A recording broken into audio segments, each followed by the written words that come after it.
News రెండేళ్లలో దేశవ్యాప్తంగా మావోయిస్టులను నిర్మూలిస్తామని ప్రకటించారు కేంద్ర హోంశాఖ మంత్రి అమిత్ షా.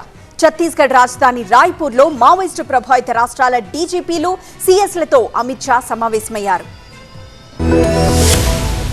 రానున్న రెండేళ్లలో దేశంలో మావోయిస్టుల ఏరివేత కార్యక్రమం పూర్తవుతుందని కేంద్ర హోంశాఖ మంత్రి అమిత్ షా కీలక ప్రకటన చేశారు. ఛత్తీస్గఢ్ రాజధాని రాయ్పూర్ లో మావోయిస్టు ప్రభావిత రాష్ట్రాల డీజీపీలు, చీఫ్ సెక్రటరీలతో కీలక సమావేశం నిర్వహించారు. ఈ సమావేశానికి ఛత్తీస్గఢ్, ఏపీ, తెలంగాణ, జార్ఖండ్, బీహార్, ఒడిశా, మహారాష్ట్రల ఉన్నతాధికారులు హాజరయ్యారు. ఛత్తీస్గఢ్ లో అభివృద్ధి కార్యక్రమాలతో నక్సలిజం తగ్గుముఖం పట్టిందన్నారు అమిత్ షా. మార్చి 2026 నాటికి దేశంలో మావోయిస్టులు కనుమరుగవుతారని అన్నారు. ఛత్తీస్గఢ్ లో బీజేపీ కొత్త ప్రభుత్వం ఏర్పడ్డాక ఎన్కౌంటర్ లో 189 మంది మావోయిస్టులు చనిపోయారని వెల్లడించారు.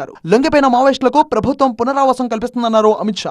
మావోయిస్టులపై ప్రభావిత రాష్ట్రాలు బహుముఖ వ్యూహంతో ముందుకు వెళ్లాలని సూచించారు. అభివృద్ధి కార్యక్రమాలతో ప్రజలకు చేరువ కావాలని సూచించారు. మావోయిస్టు ప్రభావిత ప్రాంతాల్లో పోలీసులకు అధునాతన ఆయుధాలను సమకూరుస్తున్నట్టు వెల్లడించారు. మావోయిస్టులు ఆయుధాలు వదిలి అభివృద్ధి కార్యక్రమాల్లో భాగస్వాములు కావాలని సూచించారు. హింసను వీడాలని పిలుపునిచ్చారు. జమ్మూ కాశ్మీర్ లో నేషనల్ కాన్ఫరెన్స్ ఆర్టికల్ 370 రద్దును వ్యతిరేకిస్తోందని, వేర్పాటువాదాన్ని ప్రోత్సహిస్తుందని అన్నారు అమిత్ షా. అలాంటి పార్టీతో కాంగ్రెస్ ఎలా పొత్తు పెట్టుకుంటుందో రాహుల్ గాంధీ సమాధానం చెప్పాలని డిమాండ్ చేశారు.